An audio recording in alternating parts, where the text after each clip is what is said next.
We've got 10 to 15 minutes for questions. Thank you, Tom. Russell, hi. You talk a lot about fresh food, and I'm not a fast food proponent or anything, but 20 years ago, working in regional New South Wales at a McDonald's, I was compacting warm, bags of food that I could barely carry just because they'd sat, on the tray for, more than 2 minutes or something. How can you engage some of the fast food, the processors as well, to donate food as well? Because although we all, roll our eyes at fast food, there is a lot of food going to waste that's produced and still warm and being compacted. And I don't know, and they talk about food safety regulations and things, but sometimes I think that's just an excuse. So where are you going on that front? Okay, if they use food safety regulations, that is an excuse. There's the Good Samaritan Act that protects food donors from common law liability to donate surplus food.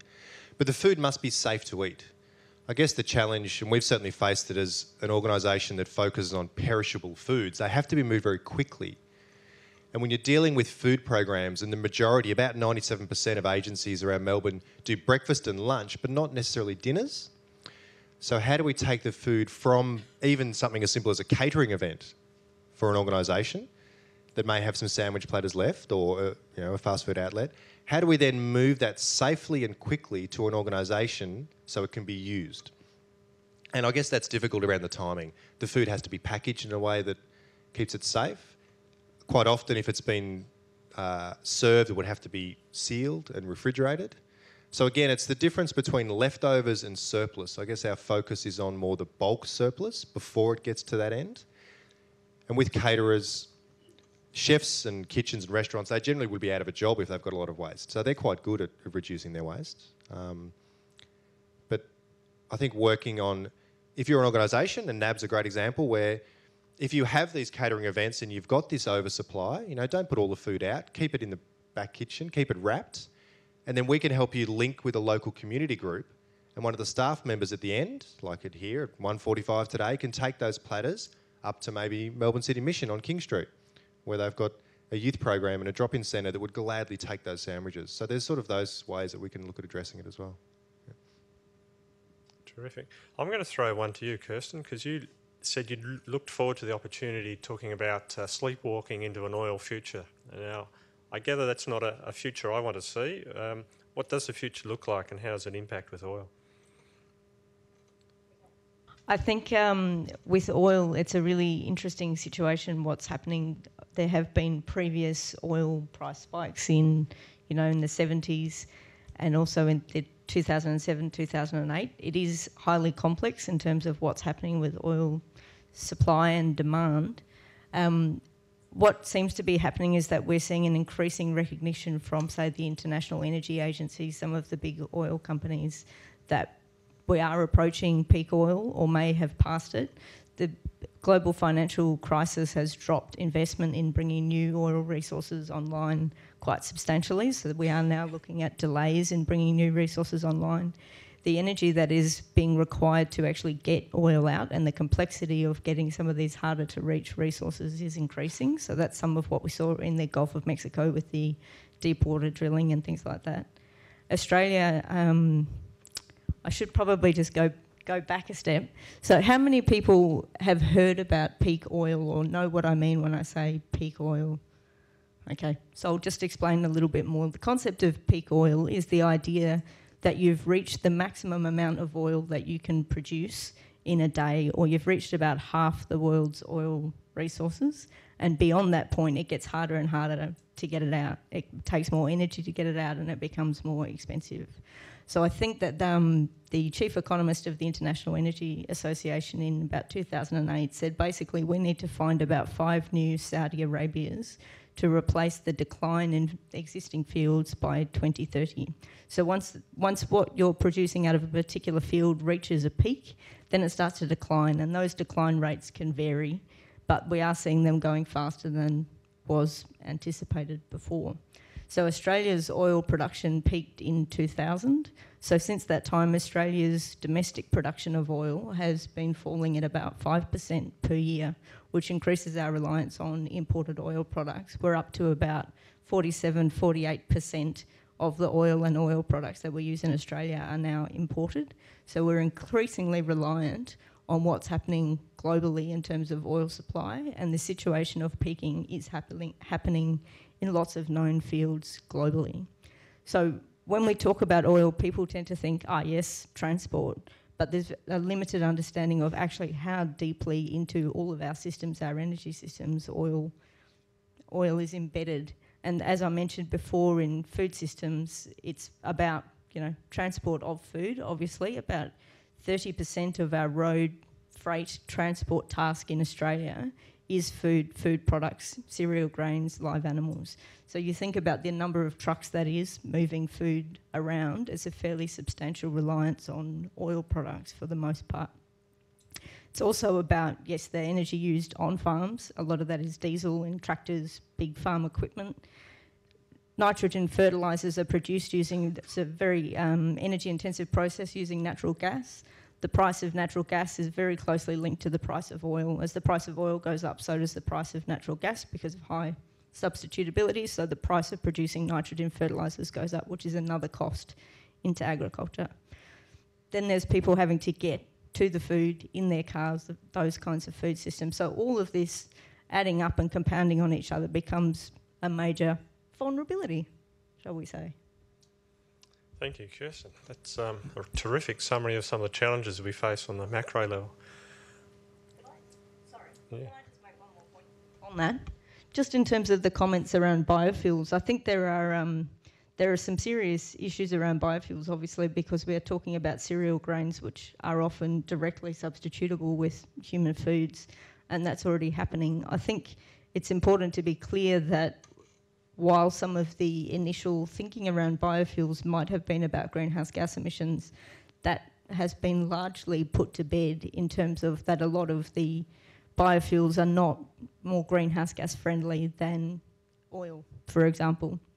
So a lot of the reasons that governments, particularly in the States and Europe, are doing this is about an increasing recognition of energy security and substitutability of imported fuels.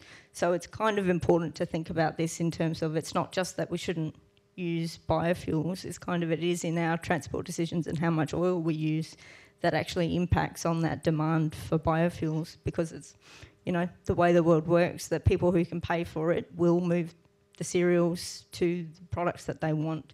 Similarly for cereals fed to animals, it does come down to choices in the rich, developed world in terms of how these resources will be used. Thank you. Any other questions, please? Question for yourself, Chris. What is the NAB doing around this in terms of products around agribusiness, for example? Because I know recently we became carbon neutral, and at those celebrations there was an explanation of the different banking and finance products around the carbon neutral agenda. What's NAB doing around this piece? With regards to food security, what I can say is that 1 in 3 farmers nationally bank with NAB through our agribusiness division, which is the largest in the market. So this is actually a critical issue for us. From a bank's perspective, I'm very mindful that corporately we are encouraging, like was mentioned by Russell before, if there is food wastage, we collect the food and pass it on to those that are in more need. Similarly for, you would have noticed in this building as a small example, we've moved to coffee production, tea production that is perhaps more ethically based and putting resources back to the people where they grow it. On a broader sense for Australian farmers, we actually see our biggest contribution is to be engaged in the debate and to spend more and more time being out there on our farmers' places, understanding their issues and how we can help them continue to be as productive and carry out their business in a sustainable way. We've got about 850 people that do that every day of the week, and I think it's our biggest contribution. But a terrific question, and thanks without notice. Talking of which, David, can I ask you a question without notice? We heard from Chris Ennis there that we all needed to get more intimate with worms and engage with the animal within us. As someone that is, as I said earlier, involved with the milking of sheep and goats as part of your business and understanding that business, how important is the elements of animal welfare in terms of the overall production and economics to make sure you've got a terrific product that continues to win awards? Yeah, I suppose I'm living the dream. I went from here to milking goats, so I can't get more intimate than that, I suppose. I mean, it's critical. I mean, I've grown up. I've come from Casterton, where my mother, she's only 78, still got a few more years in her yet, is managing the family farm there, and so this has been a desire for me to work in agriculture, not just service agriculture for many years. So in a way, that's what I'm trying to achieve. With regards to animal welfare, animal husbandry, a simple thing is an unhappy animal or an animal that's ill doesn't produce product. We don't have no product. We don't make any money. For instance, we actually have open sheds for our goats. Now you say, well, why don't you just let your goats free range? Well, I don't know if anyone knows Meredith, but especially over the last couple of days, it gets bloody cold. Now, sheep, that's fine. They've got this thing called wool on them. With goats, it's not fine because, contrary to popular opinion, goats don't like the cold as much because they just don't have the ability to deal with it. So we have open sheds. We obviously ensure that the feed and water and all those type of things are delivered in a sustainable manner. And now, again, I'll probably be a bit contrary here and just say sustainability. Yes, there's got to be three parts of the sustainability thing is that we have to make a return for our investment. It's all very well being seen to be doing all the right things, but if we don't make a return, we can't set aside, which we're doing, 20 to 30% of our country to trees. So the intensification of our country so that we can, through the use of what are called, and I hate this word artificial because the reality is nothing's artificial when it comes to these things, on our country allows us to have a better ecosystem within the farm we do, allows us to make enough money so that we can reinvest in the farm. And I can tell you, the people who own this business, Sandy and Julie, have been working on this for 15 years. They don't own big Mercedes-Benz. They don't own huge houses. It's tough work, and they've invested every dollar back into that business. Now, if they can't get a decent quid out of it, then they'll stop doing that. So I know profit sometimes gets considered a dirty word in this whole discussion, but if we're not making a dollar, the reality is, I'll go back to something I said nearly 15 years ago, and I stole it off someone then. It's really hard being green when you're in the red. And a lot of farmers are facing that. And it's not just a question of... Another thing that gets up my nose a little bit is this thing called food miles. What we're trying to do on Meredith Dairy is actually look at our whole carbon footprint. And sorry if I'm going on, mate, but this is, carbon footprint. Not just our transport footprint. And in fact, there was some really good research done in New Zealand which showed there was less carbon produced per kilo of meat bringing lamb from New Zealand and selling it in London than the cost to produce lamb locally in England and put it into London. Okay? Now that's because of their farming systems are very energy intensive, while in New Zealand, you're out on the plains. Okay, so when you look at something and it says food miles, is to be very careful, because food miles is only a proportion of the equation in regards to carbon footprint. Now, if we're fair income about this, we've got to get fair income about not using these sort of cliche off-the-top things and say, okay, what is the cost of carbon in this, or what is the sustainability of doing this, not just what is one proportion of that sustainability equation. So does that make sense? Yep. Thank you. We've probably got time for one last question. Thank you.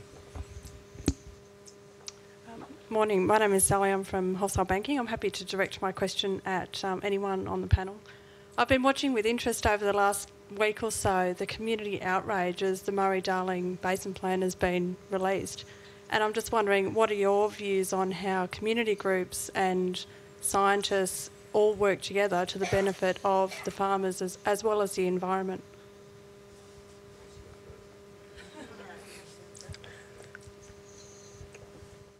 think that this issue with the Murray-Darling Basin and what's happening this week is really interesting. I haven't gone and read the report yet, but it's not a big surprise what it's saying in terms of, we've had major reductions in the amount of rainfall flowing into this catchment.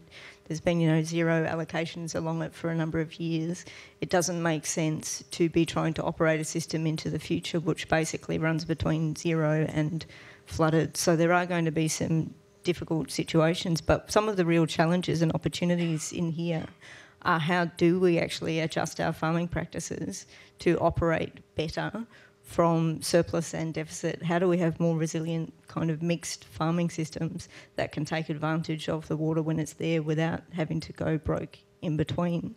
And I think these are major challenges and nobody has all the answers. And this is where some of the issues around not coming in and seeing things as environmental versus productivity versus profit versus, somehow these things all have to come together, and reducing your input costs of fertilisers and fuels and reducing the amount that you pay for irrigation water, reducing your energy costs, are things that improve your bottom line and get you out of the red. So they don't have to be seen as, environmental versus profit.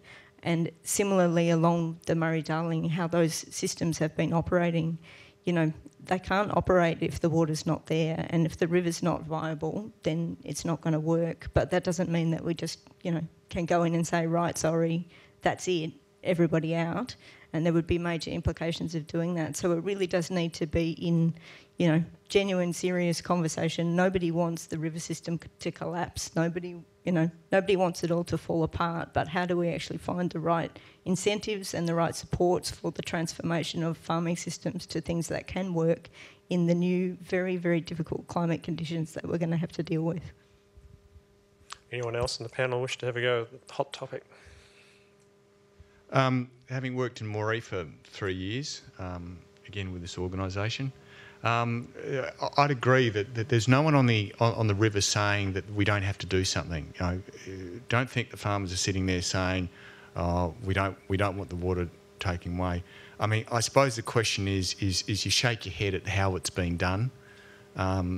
You just, unless there's some kind of Machiavellian ploy there about we get all the rage out now and that we can sit down and talk sensibly, you'd have to question the process by which this is being done, because what did they expect when there is no, when you commission a report where there's no social and economic part of the equation put into the thing? I mean, that was obvious that this was going to happen.